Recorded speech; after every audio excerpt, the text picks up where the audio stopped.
Gracias, Mariano Tenconi Blanco, por estar con nosotros acá en Infobae, en este stand, en esta feria, donde hay tanta gente, en donde se compran libros de distinto calibre, de distinto tipo, de distinto género. Es raro, a lo mejor, pensar, para quienes no están en el mundo del teatro, en comprar libros para leer obras de teatro. ¿Cuándo empezaste vos a leer obras de teatro en libro, en formato libro? Bueno, creo que empecé, o sea, seguramente debo haber leído en algún momento, pero es cierto que las primeras lecturas no las recuerdo relacionadas a la lectura del teatro puntualmente. Me parece que definitivamente debe haber sido cuando empecé a tener una relación más estrecha con el teatro, que quería ser actor, y entonces empecé a leer las obras que me mandaban para estudiar los textos, y también, bueno, empezar a leer las obras que sentía que tenía que haber leído, entonces ahí fue como que empezó el derrotero. Y después, bueno, también cuando estuve en Puan, estudiando letras, que por ejemplo me acuerdo que la cátedra de literatura inglesa de Laura Serrato era casi todo teatro, entonces me encantó porque yo ya me dedicaba al teatro y estudiaba teatro, y entonces fue muy interesante porque leímos y hablamos de, qué sé yo, de Sarah Kane, de Harold Pinter, de Beckett, como estaban los autores de teatro ahí muy a la mano. Te pregunto por eso porque empiezo preguntándote por cómo leer teatro para preguntarte por cómo escribir teatro, en el sentido de que uno a esta altura ya puede imaginar que hay gente que, bueno, tiene como una sensibilidad y una manera de entrar por el lado del verso a la hora de escribir poesía, otro quiere contar cosas, distintos géneros narrativos, pero ¿cómo se le ocurre a alguien escribir teatro? Bueno, en mi caso, el teatro fue el lugar en donde me dejaron escribir. O sea, yo quería escribir y no sabía cómo. Y tenía esa arrogancia juvenil de pensar que no tenía que ir a un taller de escritura porque iban a pudrir mi pureza estilística, que no lo era tal, por supuesto, ¿no? Entonces nunca fui a ningún lado y escribía en mi casa y pensaba que mis cuentos espantosos y que mis poemas eran geniales. Y en un momento empecé a hacer teatro como todo joven tímido porteño, que en algún momento algún amigo te dice, vení, vamos, hay chicas, hay chicos, se sale a comer después. Pero me empezó a gustar en serio, más allá de las chicas y los chicos, digamos, ¿no? Y entonces fui avanzando, fui cambiando de maestros, y en un momento llegué a entrenar con Ricardo Bartís, que a mí me gustaba mucho, y también por ese momento me había gustado una obra de Alejandro Tantagnani y empecé a estudiar dramaturgia con él. Como que ahí sí sentí que necesitaba tener una guía, por decirlo de alguna manera. Y en un momento, entre mi grupo de actores, compañeros, estudiantes de actuación, dije que yo escribía y me dijeron, ah, qué bueno, y entonces las posibilidades de salir a comer y todo eran mucho mayores, porque claro, uno que escribe, siempre un actor está buscando a alguien que tenga un texto, digamos, claro, ¿no? Claro. Entonces, un poco, tiene muchas cosas buenas el Teatro de Buenos Aires, pero una de las que siempre resalto es que es muy fácil hacer una primera obra, digamos, como te juntás con unos amigos, escribís, alguna sala vas a conseguir y bueno, haces unas funciones y después ves qué pasa con eso. Y un poco hice eso, dije, bueno, yo hago mi primera obra y después, si esto no funciona, bueno, sigo trabajando de lo que no me gusta como trabajaba hasta ese momento. Y un poco que estoy así, por ahora sigo esperando a que se termine. ¿Cómo son las voces para un autor teatral? Digo, porque a veces me gusta preguntarles a los escritores que trabajan narrativa si se leen en voz alta y qué les pasa con ese tono, el sonido que van buscando con cada una de las obras. ¿Qué pasa con un dramaturgo? ¿Qué aparece primero? ¿El tema, los personajes, el diálogo, una cita? ¿Qué aparece? Bueno, está buenísima tu pregunta porque yo además soy docente de dramaturgia y lo primero que enseño en los cursos es escribir voces, digamos, porque sentimos que un autor o una autora teatral tiene que saber escribir voces y tiene que trabajar con la oralidad, como un poco como el personaje de Buenos Aires Affair de Puig, viste, que hacía obra de arte con la basura. Bueno, acá lo mismo, con el chisme, con el comentario entre el portero y el del cuarto B, con la conversación del taxi, con lo que conversan mi tía con mi otra tía. Todo eso es la materia prima del teatro, digamos. Entonces para mí es central que uno tenga oreja, que tenga oído, que escuche cómo se habla y que tenga incluso una relación poética con ese lenguaje oral, digamos, ¿no? Y después yo particularmente empiezo por muchos lugares distintos dependiendo de la obra. En algunos casos, como todo tendrá sentido no existiera la muerte, me vino la idea, una mujer que tiene una enfermedad terminal y decide como última voluntad escribir una película pornográfica. Me vino esa idea así, redondita, en un avión yendo a México, me la anoté en un cuaderno, porque siempre ando con cuadernos, y dije, esta la tengo que escribir, o sea, es buena. Y después, bueno, vino el trabajo de autor.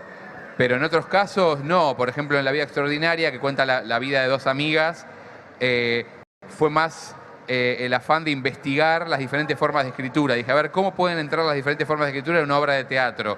Y entonces en algún punto los conflictos que tiene, que son conflictos muy humanos, podríamos decir, se muere el padre, se muere la madre, se casan, queda embarazada, me pareció que compensaban bien con una aventura formal un poco más osada, como que dije, bueno, tienen que ser temas que todo el mundo conozca, cosa de que lo formal no sea una barrera para conectar con la obra, digamos. Entonces, en ese sentido, como siento que cada proyecto va como armando su propio camino y se iluminan siempre por algún lugar distinto. ¿Y las cautivas? Y las cautivas... Que forma parte de un proyecto mayor, digamos. Bueno, yo empecé a escribir del proyecto mayor, se llama La Saga Europea, y son obras que trabajan en torno a la relación entre Sudamérica, o sobre todo Argentina, y Europa, pero visto desde la literatura y no desde la historia, digamos, ¿no? Yo empecé a escribir una primera obra que se llama Las Invasiones Inglesas, que tenía la idea de la trama, digamos, que es un actor inglés, viene a fundar un teatro en Argentina y se desatan las invasiones inglesas. Y él queda en el medio con su teatro y con su obra. Y investigando, sobre todo investigando la relación entre Inglaterra y Argentina, que es ese amor hermoso y ese amor no correspondido, porque no le importamos mucho y nosotros los leemos, los odiamos, nos enojamos por la guerra. Nuestro mejor escritor es un anglófilo máximo. Le ganamos en el fútbol, el gol con la mano y el otro el más lindo, todo, digamos, ¿no? Entonces, un poco investigando eso, me aparecieron dos tópicos que seguían hablando de esa relación, que era el tema de la cautiva, que puede ser, siempre es una cautiva europea, pero puede ser una cautiva inglesa o francesa como lo fue. Y entonces ahí me vino como la idea también narrativa. Una india de la tribu se enamora de la cautiva y se fugan juntas, digamos. Y también me vino otra idea, que es la obra que espero estrenar este año, que esa estuvo más vinculada a los libros de Darwin, a los viajes de Darwin, sí, que son hermosos y como que me daban ganas de contar la historia de un viajero. De hecho, ahora no me acuerdo quién, no sé si no era Piglia, no me acuerdo quién era, pero decía como que le parecía que los viajes de Darwin eran uno de los mejores libros de la literatura argentina. Bueno, viste que en la novela de Cristian Alarcón, la que ganó ahora el premio Alfaguara, aparece mucho el tema de los viajeros y los exploradores, así que... Y Darwin aparece en la novela que ganó también otro concurso de Federico Janmer. Así que es un momento en donde evidentemente hay algo, ¿no?, que está en el aire, sí. ¿Y cómo se llama esta obra? Las ciencias naturales. Ah, Las ciencias naturales, que aprovechaste la pandemia para escribirla. Sí. Tenía que escribirla en menos meses y bueno, lo bueno fue que tuve todo el año para escribirla efectivamente. Digamos, todos sufrimos mucho el tema de la pandemia y la imposibilidad de hacer lo nuestro de la manera más natural o tradicional posible, pero para el mundo del teatro fue particularmente un golpe durísimo. ¿Cómo lo vivieron y cómo están volviendo de eso? Bueno, yo personalmente lo viví mal, me costó un montón.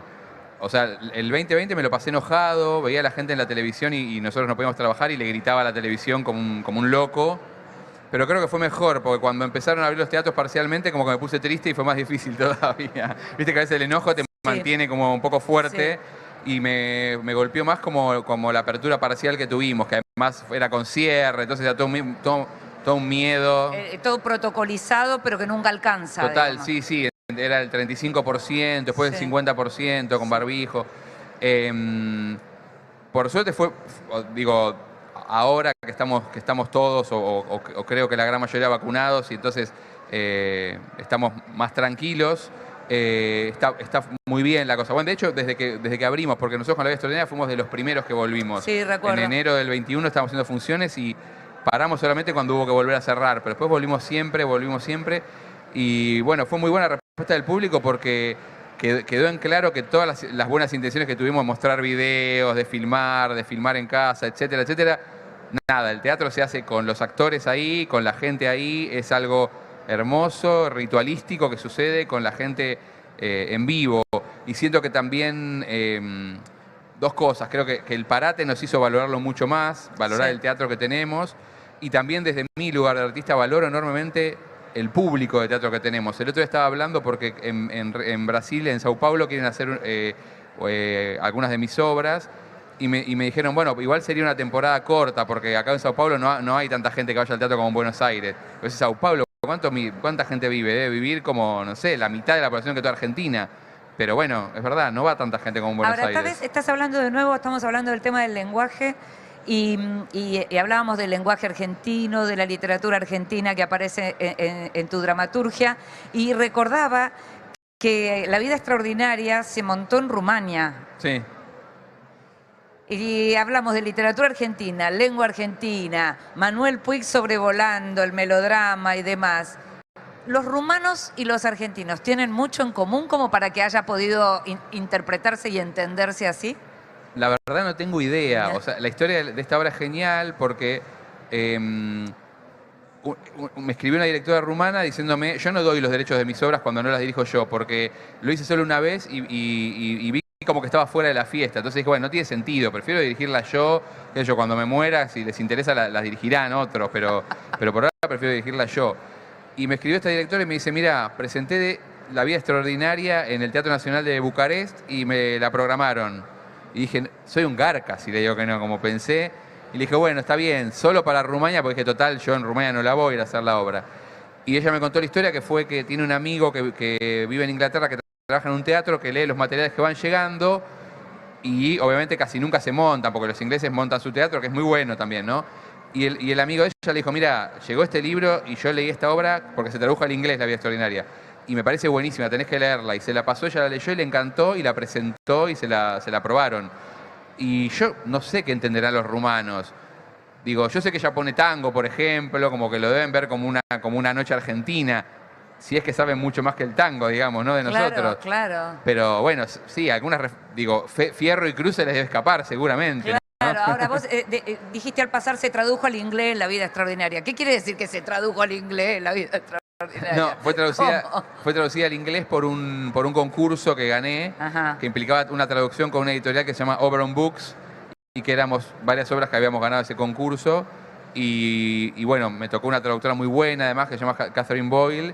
Y bueno, está editado en Inglaterra y tuvo su circulación y estuvo buena esa experiencia. Estás muy presente siempre en lo que tiene que ver con tus obras, no solo porque las escribís y las dirigís, sino porque te pones la mochila de esas obras de una manera así extraordinaria, como el título de tu obra. ¿Qué te pasa cuando las ves montadas? Ya sé que cada noche es distinta y estuvimos hablando acá mismo con las protagonistas de La vida extraordinaria y demás, pero ¿en qué momento, si es que eso ocurre, hay momentos en donde te emocionás siempre, eso cambia cada noche, hay un momento en donde ya no te pega del mismo modo? ¿Qué te pasa cuando las ves? Bueno, al principio sí, las primeras funciones, y te diría las primeras 20 y pico, o sea, bastantes. Sí, hay momentos que me emociono, que a veces son los mismos.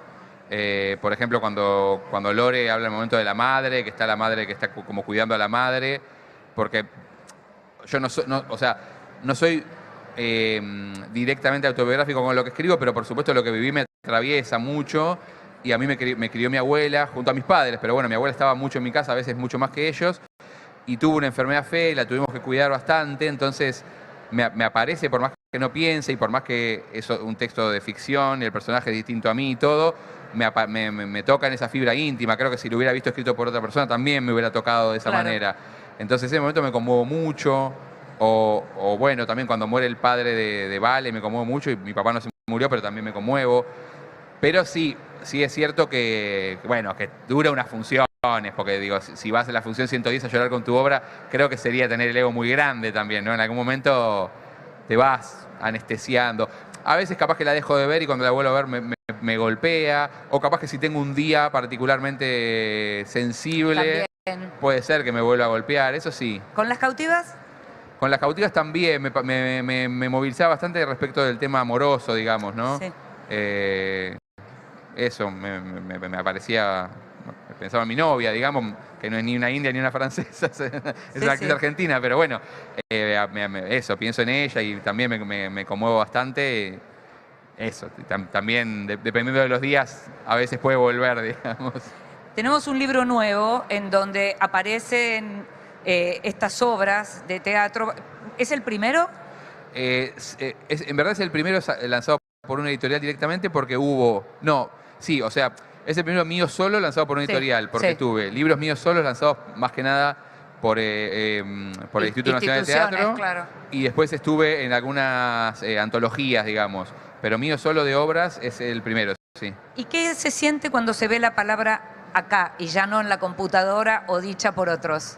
Bueno, a mí me gusta muchísimo porque tengo, bueno, vos lo sabés re bien, tengo una relación muy profunda con los libros. Escribo para leer, leo para escribir.